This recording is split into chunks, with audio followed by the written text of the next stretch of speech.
Mabuhay! Ako po si Marjeline mula sa bansang Pilipinas. Ako ay nakapagtapos bilang isang guro sa elementarya at sa kasalukuyan naman, isa akong lisensyadong guro dito sa Pilipinas. May 2 taon akong karanasan sa pagtuturo bilang isang ESL teacher at sa loob ng 2 taon, alam ko na may sapat akong karanasan upang maibahagi sa inyo ang aking mga natutunan, lalong-lalo na sa pagtuturo sa wikang Filipino.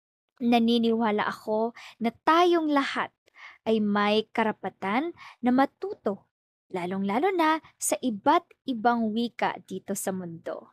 Dahil ang wika ang siyang nagbubuklod sa ating lahat.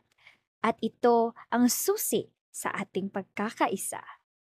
Kaya, nais kong ibahagi sa inyo ang aking sariling wika para sa magandang komunikasyon at sa pagkakaunawaan.